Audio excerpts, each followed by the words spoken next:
Lagot, malaking gulo to. Torre, takot sa kilos ng Senado. Sobena, permado na, Cheese, bumaligtad na. At hindi to. At syempre itong balitang ating matutunghayan ngayon ay nagmula kay Banat Kabayan TV. At ito po ang inyong lingkod na si BT na magbibigay ng reaksyon at komento dito sa video na ating matutunghayan ngayon. At huwag na natin pagtagalin at sabay-sabay na natin panoorin ang laman ng video na hatid sa atin ni Banat Kabayan TV at bibigyan natin ng reaksyon ang balitang ito. Pasok! Usapan natin yung posibilidad na ang Senate President pipirma na ng subpoena para sa mga cabinet officials, police officials, lalo na si General Torre na pinag-iinitan ni Senator Cayetano at Senator Bato.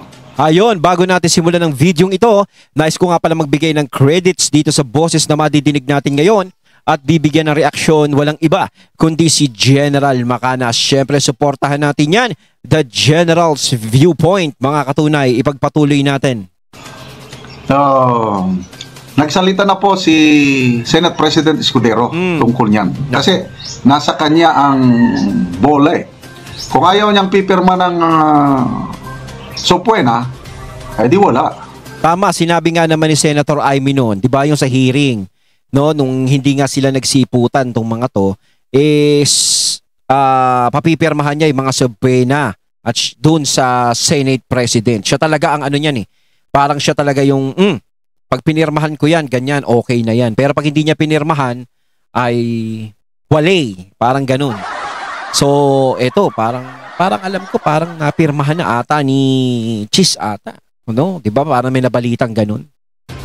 Kailang, once nga pumirma siya ng subpoena, pinadala sa mga hindi nag-attend sa Senate hearing, at hindi pa rin sila mag-attend, ako, ang susunod dyan is cite in contempt na. Diba? So ito, pakinggan natin ang pahayag ng ating Senate President tungkol. So pag pinirmahan ni Cheese yun, halimbawa pinirmahan niya, ibig sabihin parang pumapabor siya kay Senator Amy doon sa investigasyon na yun. 'Di ba? Kayo mga katunay, 'di ba? Oh. So ibig sabihin parang alam niyo na, parang ano ba 'to? Talo-talo na ba? Parang ganun. Sa issue na ito. Yung hearing ni Senator Amy, kaugnay ng di umano, dahil wala pa naman sa akin tanggapan yung request sa pag-i-issue ng subpoena at na ito daw ay may kinalaman sa kalayaan ng Senado. Nais kong sabihin, ang pagiging malaya ng Senado ay hindi pinapatunayan sa kada isang insidente kaugnay ng kagustuhan ng isang miyembro. Ito'y mababakas, makikita at mapapatunayan sa direksyong tinatahak ng aming institusyon. Nasabi ko na kanina at alam na rin niya yun na dahil sa pag-invoke ng executive privilege na sang-ayon sa mga naging desisyon ng Korte Suprema ay minabuti ko na ito'y i-refer sa legal ng Senado para sa gayon ay matiyak na ang aming gagawing hakbang ay hindi makakadagdag ng gulo at hindi maglilikha ng constitutional crisis. Dahil sa dulo, anumang compulsory process na i-issue ng Senado na hindi kayang ipatupad ng Office of the Sergeant at Arms, syempre hihiling ng tulong yan sa tanggapan ng Philippine National Police. Paano mo ipapatupad yun kung hindi sumasang-ayon ng executive doon? Yan ang simulain at bahagi ng tinatawag natin constitutional crisis na hindi ko papayagang mangyari o makadagdag pa sa kasalukuyang mga problemang kinakaharap ng ating bansa. Tinanong niyo ako kanina, sang-ayon ba sa pagkakaroon ng pagkakaunawaan o mas pagkakahiwa-hiwalay natin ang pagdinig na ito? Tingin ko yung pagdinig hindi. Pero kung gagawin namin itong hakbang na ito na hindi pinag-aaralan ng lubusan, marahil ay hindi ito makakatulong sa pagkakaisa natin at dadagdag sa posibilidad na magkawatak-watak tayo lalo. Hihintayin ko muna yung legal, pero ayoko inaakusahan ng Senado na hindi nagiging patas, depende kung pipirma o hindi. Hindi nakabase yung doon. Gagawin ko pa rin palagi kung anong tama at naaayon sa batas. O, tama naman yun. Dapat gawin mo, no, Senator Cheese, ang tama at naaayon sa batas. Siyempre, lalong-lalo na, diba, may mga iniisip nga kay Senator Cheese na mga negative. Diba, lalong-lalo na sa taong bayan. Medyo hindi naman natin sila masisisi sa mga naiisip nila sa iyo na syempre nawawala ng tiwala. Dahil alam naman natin ang istorya kung paano ka naging Senate President. Diba, parang ganun eh. Diba? Syempre, iisipin dyan, no, naku, parang hindi naman papaboran ni Cheese yun, baka hindi pirmahan, ganito, ganyan. Hindi mawawala yung mga ganong isipin sa mga tao. 'Di ba? Pero yung sinasabi mo nga na ganyan, no? Na ayaw nyong kayo ang mapuputukan, na sinasabi nyo, gusto nyo ipakita, ganito na lang, gusto nyo ipakita ang pagiging transparent dyan sa Senado, mas maganda yon, no? Na ipakita nyo ang pagiging transparent sa Senado, kasi kung tutuusin, no, medyo sa pagtitiwala pa siguro, is medyo may tiwala pa ang taong bayan sa Senado. 'Di ba? Kung ano ang nagiging problema is pinagkakatiwala diyan sa Senado, bukod dun sa korte syempre. 'Di ba? Kaya mas maganda yung sinasabi mong ganyan. At hindi kung ano ang pangangailangan o kagustuhan ng isa o ilang miyembro. Wala pa yung certain recommendation ng legal. Wala pa, nag-lunch ako tapos dumiretso na ako dito, hindi ko pa nakikita. So kung sakali mag-request si Senator Amy para doon sa panibago na sa PINA, hindi niyo yun actionan hanggat walang Hanggang wala recommendation. pang rekomendasyon ng legal na nasa parehong sitwasyon yan. So hindi na ba maiwasan na Ibig sabihin hindi niya basta-basta pipirmahan, no? Kailangan may mga ano yan, proseso pa. Ganun. pa ito sa Korte Suprema, sir? Pag-uusapan din. Ulitin ko, lahat ng mga naging question kaugnay sa executive privilege ay nagdulot lamang ng mas malawak na kapangyarihan at amplification sa parte ng executive laban sa kapangyarihan ng Kongreso. So isang konsiderasyon yun na dapat naming tingnan at suriin. Siyempre palagi may pag-asang mababaliktad yun, pero may pagkakataon at tsansa rin na lalong mapaigting yun. So isa sa mga konsiderasyon yun na aming titipagin. Sir, ano yung situation ngayon? Parang may, ano ba ito, confrontation between the executive and the Senate? Wala. Kaya ngayon ang iniiwasan ko yun. Kasi klaro naman yung batas kaugnay ng executive privilege. Pero imbis na mag-abogado nga ako sa sarili ko, i-refer ko na sa mga ibang abogado pa para hindi masabing sarili kong opinion lamang ito. So sir, the mere fact na may panibagong pinapasapina, dapat bang bilisan na ng legal team ninyo yung recommendation? Hindi. Anumang bagay na minadali mo, baka sa dulo mas masama ang kalabasan. Gawin nila ng tama ang kanilang Oo, dahil may punto rin naman siya, no? Na kapag minadali mo lahat ng mga bagay-bagay, talagang magiging masama yung kinakalabasan. 'Di ba? Gaya nung mga naging sample nung mga nakakaraan, yung sa pirma doon sa impeachment ni VP Sara na minadali, no? Na buong akala talagang madidinig agad yung impeachment na 'yon. 'Di ba? Sa sobrang pagmamadali, ayon lalong tumagal. O pati dun sa ano ba yan, yung sa Bicam na yan, yung mga ganyan. Yung pagpapapirma, ganto ganyan, sa sobrang pagmamadali. Yung nakalimutan ng may mga blanco. Diba? Hindi maganda yung ano, hindi maganda yung nagiging resulta ng, kahit naman saan kapag ikaw nagmamadali ka sa isang bagay, sa ginagawa mo, hindi mo magagawa ng maayos. Kaya may punto din naman siya, kahit papaano, na hindi dapat minamadali, mas maganda pinag-aaralan mo na maigi. O, pagbigyan natin to si Senator Cheese. trabaho na ayon sa kompletong pag-aaral at research, yun ang mas importante sa akin. Sabi kanina sir ni Senator Ronald Pato de la Rosa, hindi pagrespeto doon sa doktrina ng checks and balance, yung hindi pagrespeto doon ng mga taga-executives doon sa... Yan ang eksaktong sinabi namin sa kaso ni Ermita at sa kaso ni Neri. Ang kinatigan ng Korte Suprema ay ang executive branch at binigyang pagpapahalaga at timbang yung executive privilege na kapangyarihan daw ng executive branch. Hindi naman porkit hindi tayo sang-ayon na ibig sabihin mali na yon, lalo na kung may desisyon at batas na nagsasabing yon ang tama sa ngayon at sa kasalukuyan. Lalim niya magsalita no? Para siyang tumutula. Na-record po yung request for subpoena ay nasa inyo na. Wala ba? Pero may idea na po kayo. Kasi napanood ko kanina sa hearing, ganun kakapal at nasa sa akin raw. Huwag naman ganun. Akala ko papadala na agad Wala pa naman. Sinabi parang nasa sa kanya na yung desisyon. No? Parang sabi ni Cheese, wag naman ganun. Na parang ako lang ang magdidesisyon. Ang gusto ni Cheese, yung talagang marami, hindi lang siya yung magdidesisyon para pumirma doon. Parang ganun. Parang sinasabi ni Cheese dito, gara mo, Senator Amy, parang ako inipit mo. Pag pinirmahan ko to, ako mapuputukan dito. Ay! Hindi ba yata niya nasasign natin?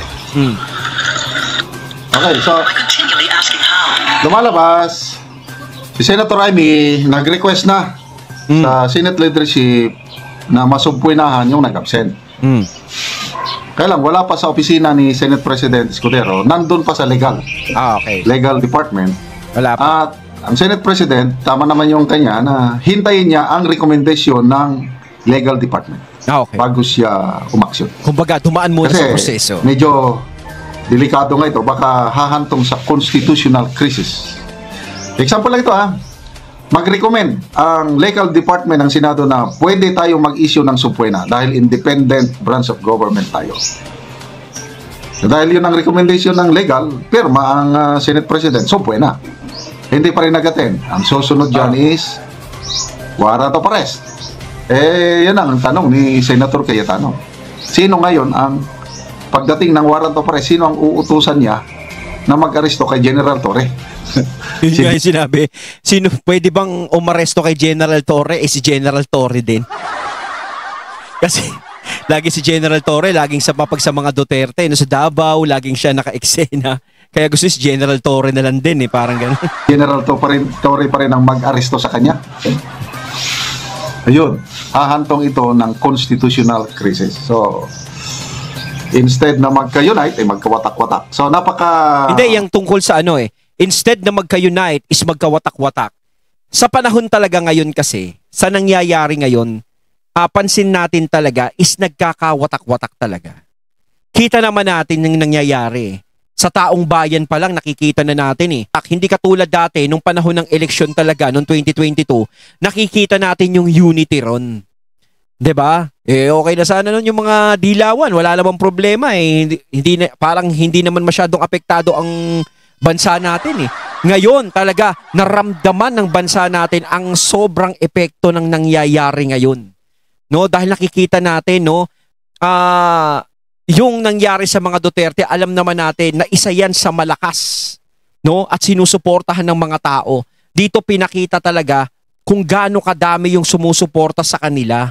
Talagang nayayanig talaga yung buong kalsada pag nakikita natin yung supporter ng mga Duterte. Kahit sabihin ng iba, kahit sabihin nila na, naku, hindi naman, konti lang naman yan. Kayo, sa paningin nyo, syempre, galit kayo sa mga Duterte. Kahit sasabihin nyo sa kanila.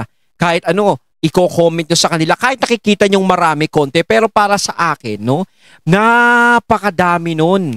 Hindi biro-biro yung ganun. Diba, lalong-lalo na kapag nagsama yun, syempre may mga iba pang taong hindi sumasama doon, na nakatahimik lang. Doon pa lang is nakikita natin na parang anong nangyayari. Diba? Yung taong bayan, diba, kita natin parang nahahati-hati na. Hindi katulad dati. Ayaw naman nating mangyari yung ganun. Diba gusto nga natin pagkakaisa. Sinabi nga ni BBM, lahat ng kulay, mas maganda magkaisa. Lahat. Walang magkakalaban. Kaso nga lang, ang nangyari, sinasabi ko palagi, bakit yung iba na talagang kalaban nila noon, bakit yung iba is mas inakap niya kaysa doon sa mga taong nakatulong. Diba? Sana hindi na lang nangyari yung ganito. Na di ba? Ngayon sasabihin na naman ng mga iba na nagagalit sa mga Duterte. Mga Duterte naman ang nagsimula Di ba? Ganun naman lagi sinasabi nila Pero para sa akin, hindi sa kanila nagmula yung gulo Kasi nakita naman natin, napakatahimik lang ni VP Sara nung naging Vice President siya Halos puro trabaho na nga lang yung ginagawa niya at nagulat na lang tayo, biglang may mga lumabas niya sa confidential fund na yan. Bigla siyang inungkat, bigla siyang hinalukay. Diba? Lalong-lalo na nang lumabas yung survey kay VP Sara noon bilang presidente ng Pilipinas na siya ang lumabas na pinakamataas. Doon talaga hindi na siya tinigilan hanggang ngayon. Diba? Nagkadamay-damay na hanggang si PRRD nadala na sa ICC. Diba? Diba? Ang dami ng umalmang mga tao. Diba? Delikado po ang sitwasyon ngayon dito sa Senado at Executive Branch. Sana hindi ito mauwi ng yung mga government officials na inisnab o dinedma yung Senate Committee hearing ni Senator Amy kahapon. Kala nila ligtas na sila. Ba't hindi? Ang Senado may paninindigan. Nagpakita ng independence dahil co-equal branch of government. Pumirma na po si Senate President Escudero ng mga subpoena. Ayun. Para ma-compel o mapilitan ng mga government officials na mag-attend. Ayan, permado na. So ayan, kailangan na talaga nilang umattend sa susunod na hearing dahil pinirmahan na yung mga subpoena. no? Takin mo, humantong pa sa ganito. Pero kung pinuntahan na lang nila, 'di ba? Di sana dapat tapos na, kahit sabihin nila na napaliwanag na namin yung dapat naming ipaliwanag. Mas maganda, no? Mas linawin nyo pa. Mas ipaintindi nyo sa tao yung side ninyo. 'Di ba? Siguro ang tatanungin nyo, kumusta si General Torre? Kasama na ba siya? Kasi pinag-iinitan ng mga senador si General Torre, lalo na si Senator Cayetano, Alan Peter Cayetano. Kasi siya yung nakapicture, kasi talaga si General Torre yung nakapicture eh. Talagang siya yung alam natin na nandoon nung si PRRD dadalin sa dahig, 'di ba? Siya talaga, tapos syempre parang nagkaroon pa ng mga eksena, hihilahin ko 'yan. 'Di ba? May mga ganun pa, 'di ba? At kaya nga maraming nagsasabi na taong bayan na nakikita natin sa comment, parang si Torre ganto, ganyan, 'di ba? Ang daming bad comments talaga. And Senator Bato, pinag-initan nila. Tanong ni Senator Cayetano, kung pagdating sa panahon na masupwe na at ma-isyuhan ng cite in contempt itong si Torre, sinong utusan natin mag-aresto sa kanya? Siya rin ba? General Torre. Okay, ito. Sabi ni General Torre, hinuhuli kita, sarili ko. Masamang balita, hindi pa kasama si General Torre. Kailan? Darating tayo dyan.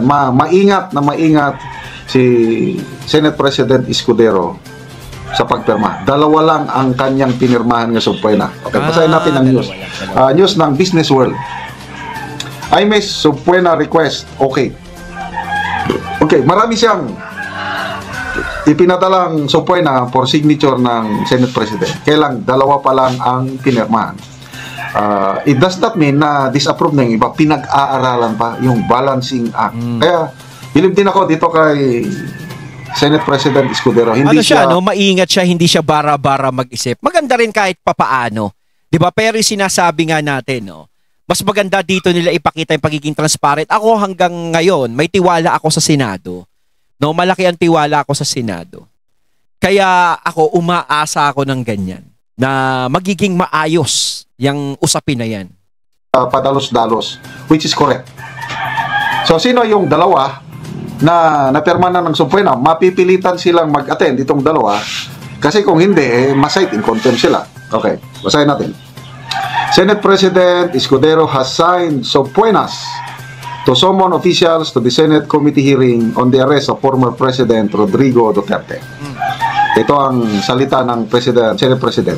I have signed subpoenas to summon 2 officials. We sent them to the Senate Legal Counsel to study the implication of invoking executive privilege. He added that he sought the aid of Senate lawyers on the signed subpoenas to avoid a constitutional crisis.